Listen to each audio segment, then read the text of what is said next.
Besiyata Dishmaya, Masechet Baba Batra, Daf Kuf Yud Gimel. Nous commençons Daf Kuf Yud Bet Amud Bet. Nous sommes arrivés à la troisième ligne, à partir du haut de la page. Tanya Besibata Ben, Tanya Besibata Baal. La Gemara va nous rapporter ici deux braïtot.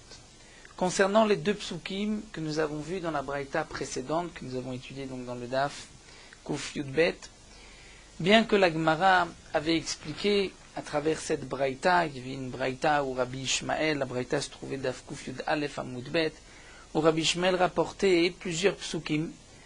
Velotisov Nachala lebnei Israël, ensuite Velotisov Nachala Maté le Maté. Et on avait expliqué que ces deux psukim étaient peut-être pour rajouter un lave, une interdiction, c'est-à-dire qu'une femme qui est fille unique, qui va donc hériter des biens de son père, si elle est de la tribu de Shimon, elle ne pourra pas se marier avec un homme de la tribu de Rouven, sinon l'héritage, si cette femme décède, l'héritage qu'elle a reçu de son père qui est de la tribu de Shimon, va ensuite passer à la tribu de Rouven, puisque c'est le mari qui hérite les biens de la femme. Donc plus haut, la Gemara nous avait dit que ces deux psukim étaient en vérité une répétition de la Torah pour nous dire qu'il y a deux lavim, deux interdictions. Donc la Torah nous interdit, on peut dire doublement, interdit à cette femme de se marier avec un homme d'une autre tribu. Mais là nous avons deux braïtot. Et les deux braïtot, les deux sont d'accord qu'un pasouk nous parle de Sibat Aben et l'autre de Sibat Abal du mari. C'est-à-dire que lorsqu'une femme qui est de la tribu de Shimon, fille unique, qui va donc recevoir un héritage de son père, si elle se marie avec un homme de la tribu de Rouven et qu'elle décède, son mari va hériter de ses biens. Mais ça peut être aussi le fils. Et si le mari est décédé avant, son fils, ou si elle a divorcé, son fils qui est de la tribu de son mari, donc de la tribu de Rouven, va au décès de la mère, hériter les biens de la mère, qui provenaient donc du grand-père, du père de cette femme, du père de la mère qui était de la tribu de Shimon. Donc nous avons aussi une Savat Nachala, d'une tribu à une autre, ou bien par l'intermédiaire du mari, ou par l'intermédiaire du fils. Et donc la Torah interdit cette Asavat Nachala, que ce soit par le père ou par le fils.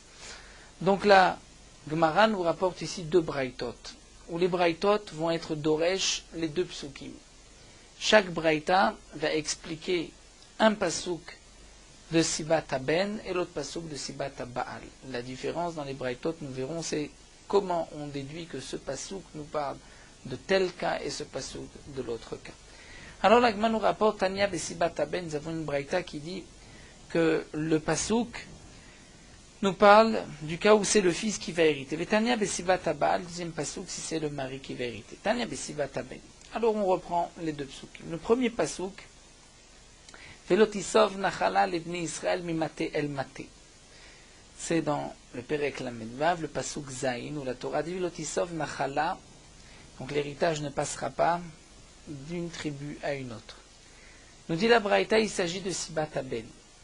C'est lorsque l'héritage va changer de tribu par l'intermédiaire du fils, comme nous l'avons expliqué à Katouv Medaber que le pasouk nous parle. La Braïta poursuit à Tomer Besibat Ben ou la Besibat Baal. Tu dis que ce pasouk nous parle du cas où c'est le fils qui va hériter, ou bien peut-être c'est lorsque le mari va hériter. Alors la Braïta répond non. Chez Omer Velotisov Nachala Mimate Maté, dans le même Pérec, le pasouk tête nous dit et l'héritage ne passera pas d'une tribu à une autre. Mimate Maté Arevesibat Baal amour. Là on parle du mari. Comment sait-on qu'ici on parle du mari? Ça nous allons voir dans la Gemara. Donc puisque le deuxième pasouk nous dit la Braïta nous parle du mari. Aman imekem tsav nachala lebnei Israël matel maté. Comment vais-je expliquer le premier pasouk? Asavat nachala d'une tribu à une autre. Besibat aben akatuv medaber. C'est lorsque c'est par l'intermédiaire du fils que l'héritage va passer. Donc cette braïta nous dit que le premier pasouk nous parle du fils, deuxième du mari. Comment avons-nous déduit que le premier pasouk nous parle du fils? C'est parce que le deuxième pasouk nous parle du mari. Puisque le deuxième pasouk parle du mari, et que la Torah se répète, puisque la Torah dit une deuxième fois à Savat Nachala d'une tribu à une autre, c'est que le premier pasouk nous parle du fils. Donc on a prouvé que le premier pasouk nous parle du fils grâce au deuxième pasouk. Et pour le Tana de cette braïta, le deuxième pasouk, c'est sûr qu'on parle du mari, et ça nous l'expliquerons dans la Gemara. Pourquoi c'est évident que le deuxième pasouk, c'est le mari. Deuxième braïta, Tanya Idar, on commence le Daf Kuf Yud Gimel. On nous rapporte les deux psukim, mais là dans l'ordre inverse. On nous rapporte d'abord le deuxième pasouk, c'est-à-dire que la braïta va d'abord s'asseoir entre guillemets sur le deuxième pasouk. Quelle est la signification de ce pasouk? L'héritage ne passera pas d'une tribu à une autre. Besiba taba lakto medaber. Dit la braïta, le deuxième pasouk nous parle du mari. Lorsque l'héritage va passer par le mari. Ataomer besiba taba loin la besiba taben. Tu dis que c'est lorsque l'héritage va passer d'une tribu à une autre par l'intermédiaire du mari ou par l'intermédiaire du fils. La braïta continue. Lorsqu'on nous rapporte le premier pasouk, où c'est marqué que l'héritage ne passera pas d'une tribu à une autre, voici que c'est marqué que le premier pasouk nous parle du fils. Donc comment vais-je expliquer le deuxième pasouk qui est que l'héritage ne passera pas d'une tribu à une autre? C'est lorsque le mari va, au moment où il va hériter de sa femme, va faire passer l'héritage d'une tribu à une autre. Akatoum d'abord que le pasouk nous parle. Donc on remarquera que cette deuxième braïta a prouvé que le deuxième pasouk parle du mari parce que le premier pasouk parle évidemment du fils. Le Tana de la première braïta pense que le deuxième pasouk, c'est sûr qu'on parle du mari, et donc le premier, on est obligé de dire qu'il parle du fils, sinon pourquoi cette répétition? Le Tana de la deuxième braïta dit le contraire. Le deuxième pasouk parle du mari. Pourquoi? Parce que le premier pasouk parle du fils. Il est évident, c'est sûr que le premier pasouk parle du fils, donc obligatoirement que le deuxième pasouk parle du mari. La Gemara va donc maintenant nous expliquer comment pouvons-nous prouver cela. Et en vérité, le plus logique, comme l'explique le Rashbam, c'est ce que nous dit cette deuxième braïta. La deuxième braïta, lorsqu'elle cherche l'explication du deuxième pasouk, elle nous dit, regarde, le premier pasouk parle obligatoirement du fils. C'est logique, le fils est plus proche de sa mère que le mari est proche de sa femme, d'un point de vue proche d'héritage, de parenté. Donc lorsque j'ai un pasouk où la Torah nous dit que l'héritage va passer d'une tribu à une autre par l'héritage d'un membre de la famille, bien évidemment, le premier cas qui me vient à l'esprit, c'est le fils. Donc le premier pasouk, c'est plus simple de dire qu'il s'agit de Sibataben. Et donc le deuxième pasouk, puisque c'est une répétition, je vais dire c'est le mari. Donc le deuxième Tana de la deuxième braïta, d'une certaine manière, je le comprends mieux que le premier. Le premier va chercher la signification du premier pasouk et va me dire, puisque le deuxième c'est le mari, donc obligatoirement le premier c'est le fils.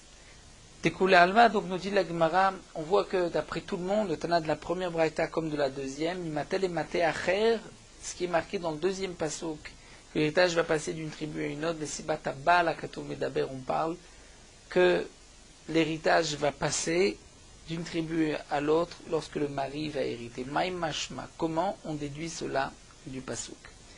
Donc le Rashbam nous dit que la question n'est que sur le Tana de la première braïta. Parce que le Tana de la deuxième braïta, comme nous l'avons dit, lorsqu'on commence, on attaque le premier pasouk, théoriquement le plus proche, c'est le fils. Donc on dit que c'est le fils. Il vient le deuxième pasouk, puisque c'est une répétition, donc on va dire que c'est le mari. Mais d'après le Tana de la première braïta, qui lui a dit que le premier pasouk nous parle du fils. Pourquoi? Parce que le deuxième parle du mari. C'est que tu es sûr que le deuxième parle du mari. Comment peux-tu être sûr? C'est que tu expliques le mari. Maïmashma. Comment tu vois que c'est le mari? La Gemara répond, et là nous avons un mot qui nous pose un peu de problème, c'est ce mot siman. Siman Amar Rabba Barav Shila. Certains mefarshim, comme on voit sur le côté, Mesoret Hashadi, Shlomar Shushem Emora. Peut-être qu'il y avait un Mora qui s'appelait Siman. Siman au nom de Rabba Barav Shila. Mais certains expliquent qu'il y avait peut-être un Siman, ou que dans le pasouk, c'était marqué imam, c'est-à-dire les rachetevot de ces 4 psukim, ish, idbeku, matot, mimate, et que donc, comme c'est l'habitude de l'Agma parfois de rapporter un petit siman pour se rappeler de la sugia, qu'est-ce qui va être rapporté, quels sont les psukim qui vont être rapportés, donc c'était marqué imam, donc le siman de ce que nous allons voir des réponses de la Gemara. Donc ou bien on dira imam siman, ou au lieu de siman imam, ou bien c'est le nom d'un Amora. Amar Rabba Rav Shila dit donc que Amarkra, nous allons prouver que le deuxième pasouk, Matel et Ma'arte Acher, parle du mari. Rabba Rav Shila nous dit, puisque Amarkra, la Torah dit Ish, c'est-à-dire, la Torah dit Velotisov nachala mimatel et mate acher ki ish benachalato idbeku, parce qu'un homme doit s'attacher benachalato à sa nachala, à son héritage, donc de rester dans le même tribu. Mais puisque c'est marqué ish, ish c'est un homme, c'est un mari, comme dit le Rashbam, ish Naomi, le mari de Naomi. Donc certainement que ce passouk nous parle de Sibat Abal, puisque c'est rapporté le mot ish. La Gemara pose la question, mais Tarvayu ish ktiv beu, même dans le deuxième passouk, V'tsav nachala libnei Israël, c'est marqué aussi ki ish benachalat mate avotav. Donc, quelle est la réponse? Tu dis ish, le deuxième aussi, c'est marqué ish. En vérité, le Rashbam explique qu'il est évident que Rabba Rav Shila, qui a répondu que le deuxième passouk c'est marqué ish, savait que dans le premier passouk aussi c'est marqué ish. Il suffit d'ouvrir un chumash, faire Torah et de voir que dans les deux psukim c'est marqué ish. Donc quelle a été la réponse de Rabba Rav Shila? Est-ce que la Gemara a objecté, puisqu'il est évident qu'il savait aussi que c'était marqué ish? Alors le Rashbam va expliquer, c'est vrai que c'était marqué ish, mais puisque dans le deuxième passouk c'est marqué ish, j'explique que c'est le mari, donc le premier passouk où c'est marqué ish, puisque je ne vais pas dire que c'est une répétition, donc je vais dire qu'on parle du fils. La question de la Gemara était la suivante, mais pourquoi as-tu décidé de garder le ish du deuxième passouk, dire c'est le mari, et ensuite de dire que le premier ish c'est le fils, alors pourquoi c'est marqué ish pour une dracha? Tu n'as qu'à dire le contraire, que le premier passouk c'est ish pour le mari, et le deuxième vient pour la dracha. Donc la question est précise, pourquoi tu expliques que le deuxième passouk c'est ish plus que le premier? La Gemara continue, la Amarav Nachman Baritzak, Amarkra Yidbeku, puisque dans le passouk c'est marqué Yidbeku, ils vont s'attacher, et ce terme de Yidbeku on le retrouve à propos du mariage. Vedavak Beishto. Donc puisque c'est marqué Yidbeku, il s'agit du mari. Et là encore, la Gemara objecte, mais Tarvayu Yidbeku Ktebeu, dans les deux psukim c'est marqué Yidbeku. Donc on va dire, bien sûr, il savait que c'était marqué Yidbeku, mais il pensait que le deuxième Yidbeku était essentiel. Le premier, puisque c'est une répétition, donc il vient pour le fils. Et ce Yidbeku sera utilisé pour une dracha quelconque. Et la question de la Gemara, c'est que, au contraire, c'est peut-être le premier qui est du mari, et le deuxième servira de dracha, et il s'agira du fils. Alors on revient à la question, qui t'a dit que le deuxième passouk nous parle du mari? Et là, Rava nous dit Amarkra Yidbeku Matot, puisque c'est marqué Yidbeku Matot, c'est-à-dire le mari. Pourquoi? Parce que la dvekut de Matot, c'est-à-dire comme dit le Rashbam, dvekut Matot, c'est par le mari. Yidbeku Matot, les tribus vont s'attacher, et Yidbeku Matot ne peut se faire qu'avec le mari. Donc ça c'est le deuxième passouk, c'est marqué Yidbeku Matot, alors que le premier passouk c'est marqué Yidbeku Bene Israël. Donc Yidbeku Matot, je dis c'est le mari. Ravashi Amar, Ravashi va dire non, Amarkra, puisque la Torah a dit Mimatel et Mate Acher, que l'héritage va passer d'une tribu à une autre tribu. En vérité, Ben Lav Acher ou. Le fils n'est pas considéré comme étant un Acher, comme étant un autre. C'est-à-dire, nous explique le Rashbam, la réponse de Ravashi est la suivante. Le mari est étranger par rapport à la femme. Donc si elle se marie avec un homme d'une autre tribu, l'héritage va passer dans vraiment Maté Acher. Mais si c'est par l'héritage du fils, ce n'est pas un véritable Acher. Pourquoi? Parce que le fils est appelé Kar'e De'ime. C'est comme la jambe, le pied de sa mère. Donc on ne peut pas utiliser le terme de Acher. C'est vrai que le fils sera d'une autre tribu, mais il n'est pas complètement étranger à la mère. Donc tu ne peux pas dire que c'est Maté Acher, puisque même si l'héritage tombe dans les mains du fils, il reste quand même, c'est comme s'il était encore chez la mère. Donc c'est pour cela que le pasouk où c'est marqué Mate Acher, donc le deuxième pasouk, nous parle du mari. Donc là, la Gemara nous a expliqué, nous a rapporté les deux braïtot, et nous a expliqué donc les deux psukim. Nous avons vu aussi, dans le Daf Kuf Yudbet, que le mari hérite les biens de sa femme. Et la Gemara continue ici avec un enseignement dans la Yerusha du mari. Amar Rabbi Avou, Amar Rabbi Yochanan, Amar Rabbi Yanai, Amar Rebi. Rabbi Avou dit au nom de Rabbi Yochanan, au nom de Rabbi Yanai, au nom de Rebi. Umatuba Mishme de Rabbi Shua ben Kocha. Et certains disent que c'était du nom de Rabbi Shua ben Kocha. Minaim le Baal, Sheno notel beraoui kebe murzak. D'où est-ce qu'on sait que le mari qui hérite les biens de sa femme ne pourra hériter que de ce qui est murzak, de ce que sa femme a dans les mains, et non pas beraoui, ce qu'elle pourrait recevoir par la suite. C'est-à-dire, on retrouve ce terme dans le principe de la Yerusha du Bechor, le premier-né, ne va hériter une double part que sur ce qui se trouve aujourd'hui dans les mains du père au moment de son décès, et non pas de ce qu'il pourra recevoir par la suite. Dans notre cas du mari, Rabbi Shua ben Kocha ou Rabbi vient nous enseigner que le mari ne pourra pas prendre Beraoui, c'est-à-dire que si au moment où sa femme décède, le beau-père n'était pas encore décédé, et donc lorsque le beau-père va décéder, c'est vrai que théoriquement la femme qui est déjà décédée va hériter, et donc puisqu'elle n'est pas là, c'est le mari qui va hériter, eh bien non. Là on ne peut pas dire Beraoui sur ce que la femme va hériter par la suite, sur ce qu'elle peut recevoir, que le mari va hériter. On ne dit que Bemurzak, sur ce qui se trouve aujourd'hui dans ses mains. Si son père est mort avant la fille. Donc le chidouche que nous voyons ici, c'est d'où est-ce qu'on sait, les Baal chez Nonotel Beraoui ne peut pas prendre Beraoui, c'est-à-dire l'héritage que sa femme, si elle était encore vivante aujourd'hui, aurait pu recevoir, c'est-à-dire lorsque elle décède avant son père, et que le père ensuite décède, est-ce que le mari va hériter? Non. Et Nonotel Beraoui. Ce n'est pas comme Murzak. D'où est-ce qu'on l'apprend? Le Rashbam explique qu'on aurait pu penser que puisque le mari, comme nous l'avons vu, va hériter des biens de sa femme avant le fils, il est prioritaire par rapport au fils.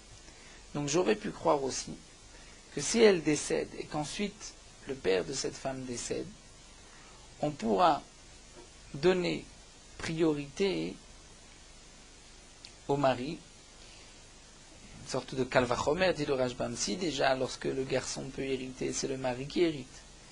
Donc dans le cas où c'est le garçon qui va hériter, puisque lorsque le grand-père décède, si sa fille n'est pas là, avec une fille unique et elle n'est pas vivante, on donnera aux enfants de cette femme. C'est ainsi que marche l'héritage. On ne remonte que si on ne peut pas descendre. Si on peut descendre, même si la fille est décédée, on donnera à son fils. Donc j'aurais pu croire que dans ce cas-là, le mari aussi est prioritaire. Donc Kamash Malan que non, chez Neymar. Et on l'apprend du Passouk. Passouk que nous avent vu hier, Usgu volid et Yair. C'est marqué que Usgu va mis au monde Yair. Vaïlo Esrim Veshalosh Arim Beretz Gilad. Yair avait 23 villes dans Eretz Gilad. Mais Naim le Yair Shelo Ayel le Segouv, demande à Braïta, puisque c'est marqué, puisque c'est marqué que Yair avait 23 villes, comme si ces villes appartenaient à Yair et pas à son père. Il ne les a pas héritées de son père. D'où est-ce qu'on sait comment il pouvait avoir Yair 23 villes qui n'appartenaient pas à son père? Et la Melamed Shenasa Segouv Isha ou Meta Bechayim Morisha. En vérité, Segouv a épousé une femme. Et elle est morte du vivant de celui qui lui donnera l'héritage, c'est-à-dire, on va dire, de son père à elle. Donc le beau-père de Segouv était propriétaire de 23 villes. La femme de Segouv est décédée avant son père à elle. Et ensuite, Umetu Morishéa, ceux qui vont lui léguer un héritage, donc le père de cette femme, de la femme de Segouv, est ensuite décédé. Et donc, qui va hériter? Non pas le mari, mais le fils, Yair Veyarsha Yair. Puisque comme nous avons expliqué, ce n'est pas le mari qui est prioritaire, étant donné que c'est Beraoui, donc c'est au fils. Puisqu'au moment où la femme est décédée, elle n'avait pas encore hérité. Véomer, j'ai un deuxième pas sur Velazar ben Aaron met. Nous avons vu que Velazar, fils d'Aaron, est décédé, on l'a enterré dans Givat Pinchas Beno, dans la Givat de Pinchas, son fils. Minaim et Pinchas, de Lazare. Comment Pinchas pouvait avoir nos pains de terre qui n'appartenaient pas à Elazar. Donc on va dire, en vérité, la Giva appartenait au beau-père de Elazar. Et lui, Elazar a épousé une femme. Elle est morte du vivant de son père. Ou Metou Morishea, et ensuite le père est décédé. Donc qui a hérité? Viercha Pinchas, c'est Pinchas qui a hérité. Donc de là on voit que le mari ne peut pas hériter de ce qui est Raoui. Maï veomed, mon agma, pourquoi tu me rapportes un deuxième pasouk? Parce que Vechit, et tu aurais pu me dire Yair de Havena Siviteta ou Meta Veyarta. C'est peut-être Yair qui a épousé une femme qui est décédée, et que lui, Yair, a hérité, comme on avait voulu le dire auparavant, mais ce n'est pas que c'est un héritage de son grand-père. On nous rapporte un deuxième pasouk. Puisqu'il y a un deuxième pasouk, c'est qu'on ne parle pas dans le même contexte. Et donc peut-être que tu diras, mais même pour le cas de Pinchas, il n'y a pas de preuve. Parce que peut-être c'est un terrain qu'il a reçu de Sadeh Haramim, d'un homme qui avait offert Cherem la Kohanim, ou comme nous l'avons vu, un homme qui avait offert au Beth Amikdash, mais il n'avait pas racheté, le champ, le Gizbar l'avait vendu, et lorsqu'arrive le Yovel, le terrain sera donné au Kohanim. Donc peut-être que Pinchas a hérité de ce Haramim. Amarkra, m'a dit non, c'est impossible. Pourquoi? Puisque la Torah dit Beno, Givat Pinchas Beno, c'est-à-dire Nachala Ariuyalo Veyarsha Beno. Puisque c'est marqué Beno, Beno signifie que lui, il aurait pu l'hériter, mais c'est son fils qui l'a hérité. Le Rashbam explique, puisque c'est marqué, c'était Begivat Pinchas Beno Asher Nitanlo Bar Ephraim qui lui a été donné. Donc Nitanlo, dit le Rashbam, c'est qu'il y a eu une discussion comme si au Beddin, Elazar et Pinchas ont disputé cette Yerusha. Parce que c'était une Yerusha que Pinchas aurait pu, que Elazar aurait pu recevoir en potentiel, puisque c'était Raoui. Et elle a été donnée à Pinchas, c'est-à-dire le Beddin a tranché que c'est Pinchas, le petit-fils, qui reçoit et pas le mari, puisque le mari ne reçoit pas Beraoui, comme nous l'avons expliqué. Donc ça, c'est la preuve de la Gemara. Et le Rashbam rapporte aussi le pshat de Rabbeinu Hananel, puisque c'est marqué Beno, et ce n'est pas marqué juste Givat Pinchas. On sait que Pinchas est le fils de Elazar. Pourquoi rapporter Beno? Pour nous dire que cette Givat, en théorie, Elazar aurait pu l'hériter si le beau-père était décédé avant la femme de Elazar. Donc là, puisque il est décédé après, donc c'est Pinchas Beno, son fils, c'est-à-dire Beno, le fils qui a hérité et pas lui, lui aurait pu, mais il ne l'a pas reçu. Donc on voit que le mari n'hérite pas Beraoui, mais seulement Eben Morsa. On continue avec une nouvelle souvia. On reprend dans la Mishnah, nous avons vu Bnei Achot. Bnei Achot, on avait expliqué les enfants de la sœur qui vont hériter l'héritage des frères de leur mère. Prenons un exemple, on va l'appeler Shimon et Dina. Les enfants de Dina vont hériter des biens de Shimon. Tana. Bnei Achot velo benot Achot. Nous avons une braïta qui dit, attention, c'est Bnei Achot, mais pas benot Achot. Ce sont les enfants de la sœur, les garçons, mais pas les filles. Qu'est-ce que cela signifie? Les ma'il cheta. Qu'est-ce qu'on vient ici exclure? En vérité, comme explique le Rashbam, c'est sûr qu'une fille peut hériter les biens de sa mère. La mère ici, c'est elle qui hérite les biens de son frère, lorsqu'il n'y a pas d'autres frères, comme nous le verrons par la suite. Donc la fille, qui est à la place de la mère, c'est sûr qu'elle peut hériter les biens de son oncle. Donc qu'est-ce que cela signifie? Les garçons et pas les filles, donc les neveux et pas les nièces. Les Maïl Cheta, Rav Sheshat explique les kadem. C'est-à-dire que, non pas que les filles ne peuvent pas hériter, mais que s'il y a des filles et des garçons, ce sont les garçons qui héritent et pas les filles. Comme nous allons voir, des Tané Rav Shmuel, donc on va dire comme dit le Rashbam, des Tané, on apporte une preuve, Rav Shmuel Barav Yitzhak a enseigné Kamed et Ravuna. Veyarash Ota, dit le Pasuk, Veyarash Ota, il va hériter des biens, on avait expliqué Veyarash Ota, des biens de sa femme, Mais ce Vayarashota se rapporte sur tout ce qui est marqué dans la paracha. De là, on apprend Makish, Yerusha Shnial, Yerusha Rishona. On fait un Kesh entre le premier héritage et le deuxième héritage, c'est-à-dire, puisque c'est marqué dans le Pasuk, Vei men lobat, dit le Rashba, mais s'il n'a pas de fille, alors la Torah dit à qui on donnera l'héritage. Ensuite, Vei men lo achim, s'il n'a pas de frère. Et à chaque fois, nous avons un Vav qui rajoute, et si, et si, et si. Donc on va apprendre en vérité la Yerusha Rishona, de la Yerusha Rishona pour la Yerusha Shnia. On va dire, Ma Yerusha Rishona. De la même manière que Yerusha Rishona, c'est-à-dire l'héritage simple d'un homme qui décède, c'est Ben Kodem Lebat, c'est le garçon qui a priorité sur la fille. Af Yerusha Shnia, de même. Ce qui est marqué dans la Torah, et s'il n'a pas de garçon, un tel héritera, s'il n'a pas de fille, un tel héritera, c'est les autres Yerushot, Yerusha Rishona, Shnia, Shlishi, on remonte, ça sera aussi Ben Kodem Lebat, le garçon avant la fille. Et donc on apprend que de la même manière que la Torah dit que les neveux vont hériter, la Torah veut ici donner priorité aux neveux avant les filles. Mais c'est vrai que s'il n'y a pas de neveux, il n'y a que des filles, elles hériteront les biens de l'oncle dans le cas où il n'avait qu'une sœur. Tane Rabba Bachenina Kamed Rav Nachman. L'Agman nous rapporte ici un enseignement qu'a donné Rabba Bachenina devant Rav Nachman. Le pasuk dit Vehaya bayom anchilo et banav. Vehaya, on va discuter ici d'une autre halakha. Que signifie bayom? L'héritage se fait le jour. Et que signifie que l'héritage se fait le jour? Donc il a enseigné devant Rav Nachman la braïta suivante. Vehaya bayom anchilo et banav. Et ce sera donc le jour où il fera hériter ses enfants. C'est pas marqué behanchilo, bayom anchilo. Beyom atamapin nachalot, viatamapin nachalot balayla. De là on apprend que l'héritage ne se fait que le jour et pas la nuit. Abaye n'a pas compris.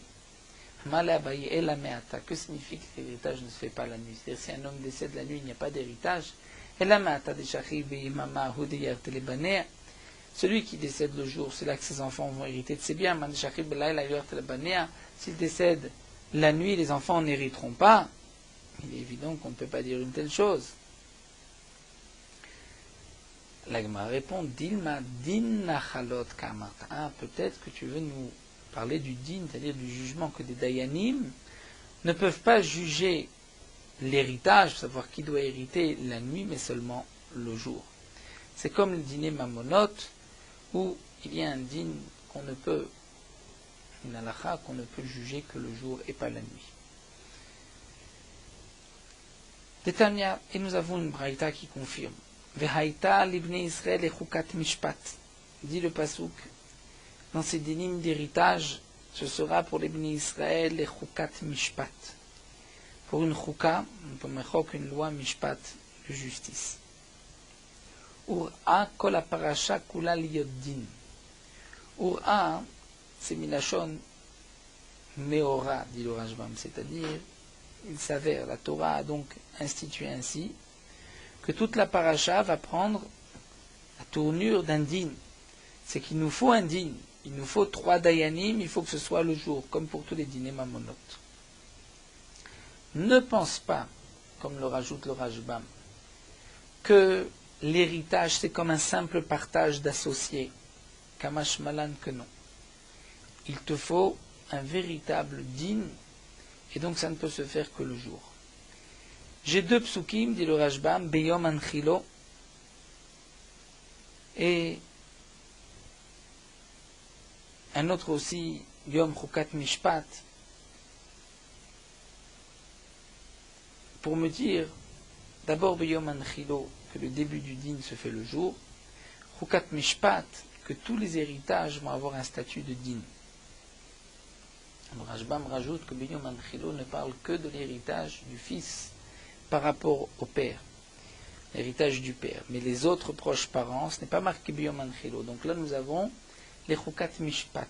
Tous les héritages se font sous forme de Mishpat de din. Et donc, il nous faut un Bedin qui siège le jour.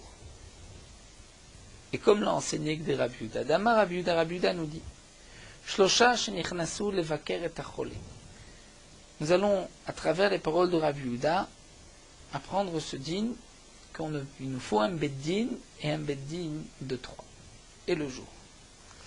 Damar Abiuda Shlosha Shinichnesu Levaker et Achole. Abiuda dit 3 personnes sont venues rendre visite à un malade. Ratsu, le malade, fait son testament. Ratsu, s'ils veulent, Kodvim, ils vont écrire. C'est-à-dire, en tant que témoignage, nous avons entendu qu'un tel veut donner telle et telle chose à ses enfants. Ratsu, mais s'ils veulent, les 3 au Sindin, ils peuvent s'asseoir et former un beddin, et donc donner à tel fils telle part, et ensuite les enfants ne pourront pas revenir sur le partage du beddin. Le Rashbam rajoute, et là le Rashbam s'étend énormément sur cette sougya, quasiment tout le Rashbam, sur les quelques lignes, ont des dizaines de lignes du Rashbam, de longues lignes. Le Rashbam reprend quelques points importants, puisqu'ici nous allons étudier dans la Sugya, est-ce que le Dayan peut être aussi, le Ed peut être aussi Dayan, le témoin peut être juge. Donc le Rashbam nous dit d'abord, ce qui est marqué, Nichnesu, les vaquers sont venus rendre visite, c'est Dafka, ils sont venus rendre visite. C'est-à-dire que, puisqu'ils sont venus rendre visite, alors ils pourront servir ou de témoins ou de juges. Mais s'ils étaient venus pour témoigner, c'est-à-dire on les a appelés pour témoigner, là, ils ne pourront pas devenir par la suite Dayan, juges. Ils ne pourront servir que de témoins. Comme nous verrons pour ceux qui sont rentrés la nuit, ou la nuit, ils ne peuvent être que Edim et pas juges. Donc si 3 personnes rentrent en tant que témoins, ils ne pourront pas ensuite former un Beddin, dire nous sommes Beddin et on va juger. Non, En Edna c'est Dayan. C'est-à-dire que celui qui a vu ne peut pas lui servir de Dayan, c'est-à-dire d'utiliser sa riya comme étant une force de Beddin, et puisque le Beddin a vu, il n'a pas besoin de plus. Mais lorsqu'ils sont rentrés simplement les vaquers et tacholé, puisqu'ils n'étaient pas là pour témoigner, ils peuvent servir de Beddin.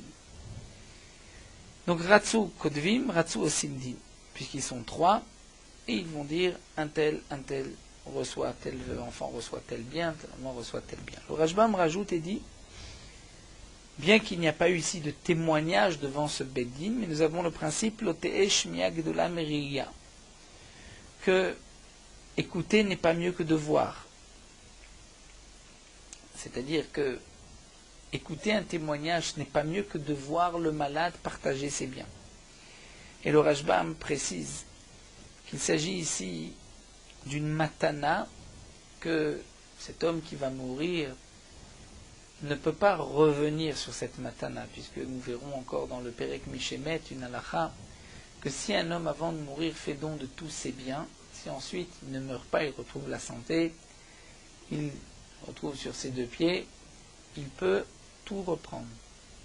Puisque un homme qui donne ses biens, il pensait qu'il allait mourir, en fin de compte il ne meurt pas, il reprend tout. Sauf s'il n'a donné qu'une partie de ses biens. Puisqu'il a donné une partie de ses biens, il dit, tu vois que tu ne pensais pas mourir, puisque tu t'es gardé une petite chose. Dans le cas, dit le Rashbam, où cet homme donne tous ses biens, on ne va pas s'asseoir comme Beddin. Étant donné qu'il a encore la possibilité de changer d'avis, le Beddin ne va pas siéger pour une question qui peut demain être annulée et faire tout changer la décision du Beddin. Donc ils pourront ou bien Kodvim ou bien Osindi. Aval Sishnaim, s'ils sont 2, là ils ne pourront pas servir de Dayan. Donc Kodvim ben Osindi.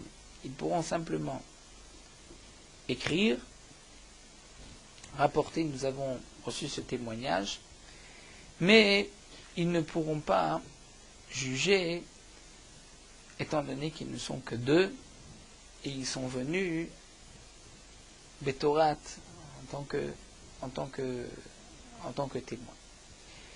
Vamar Afrizda, et Afrizda rajoute et dit Lo Shanui la Bayom, tout ce qui a été enseigné ici, que si les 3 témoins veulent être Dayanim, ils peuvent donc s'asseoir et décider un tel prendra telle et telle part, c'est seulement si c'est le jour.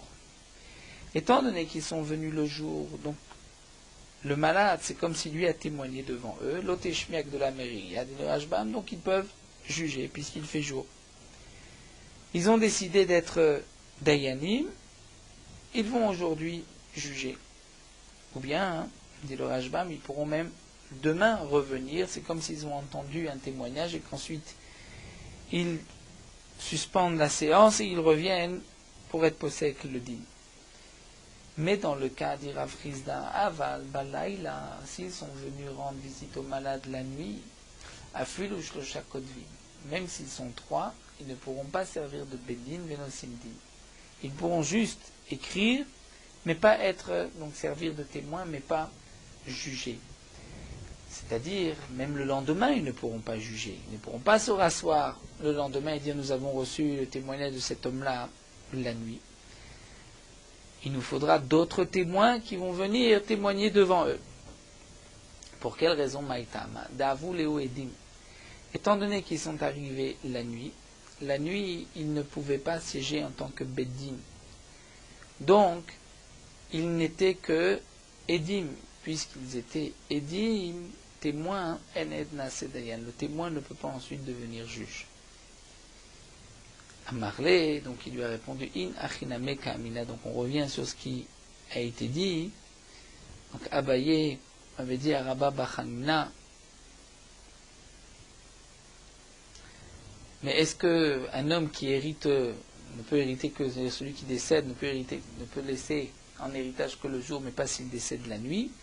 Et ensuite il avait dit Dilma Din Nachalot Kamata par rapport au din, et c'est ce que répond effectivement Rabba Bachanina, In Hachiname Kaimna, c'est ce que je voulais dire. Je ne voulais pas dire Beyom Anchilo, que si un homme décède le jour, il laisse son héritage, il laisse la nuit, il n'y a pas d'héritage. Je voulais dire que par rapport à ce din de Beddin, ça ne peut se faire que le jour et pas la nuit.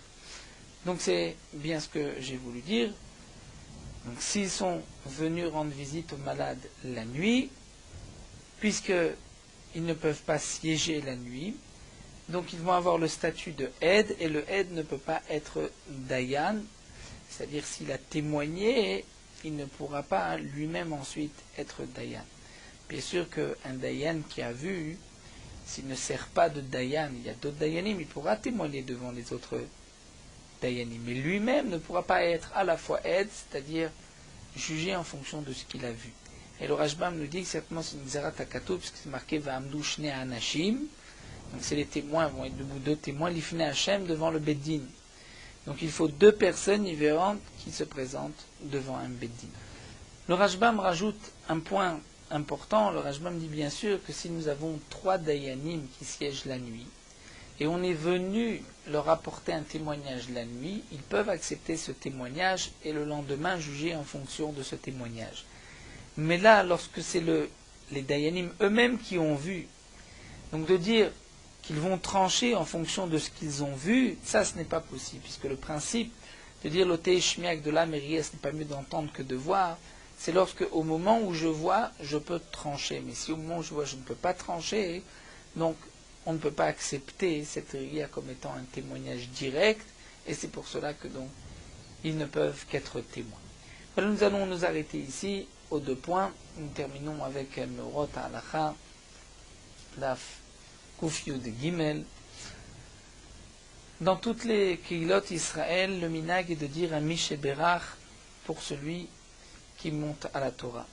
C'est-à-dire, on va bénir une bénédiction pour celui qui est monté à la Torah, que Kadosh Baruch Hu lui donne la bracha, la bénédiction, la réussite, dans tout ce qu'il entreprend. Certains ont l'habitude de faire aussi un Mishe Berach pour les chefs de la communauté, pour les responsables, pour le rave de la ville ou le rave même de la synagogue. Certains ont l'habitude d'allonger les Mishe Berach, donc de venir aussi la famille, les amis, en fonction de la demande de celui qui est monté. Mais les poskim disent qu'il vaut mieux, par kavod à la Torah et par Torah Tzibour, réduire au maximum le Mishe Berach. Mais si, grâce à ces brachot, la coupa de la Beta Knesset va s'enrichir, c'est-à-dire on donne un Mishe Berach, on va dire Ba'avour, qu'un tel donne tant et tant à la Tzedaka, dans ce cas-là, il n'est pas nécessaire de raccourcir, puisque automatiquement le tzibour est aussi content, d'accord, qu'on mange le Miché Bérard, puisque ceci amènera plus d'argent dans la caisse de la synagogue, dans la caisse de la tzedaka. On a l'habitude de dire le Miché Bérard pour un malade, que Kadosh Baruch Hu lui envoie une refoua shelema, même si on ne prie pas pour les malades le jour de Shabbat, on a l'habitude de dire malgré tout un Miché Bérard. Certains disent que lorsqu'on prie pour un malade, on rajoutera Shabbat milizok, c'est-à-dire c'est Shabbat, on ne peut pas crier, on ne peut pas prier, mais refoua akrovalavo, il y a une guérison rapide.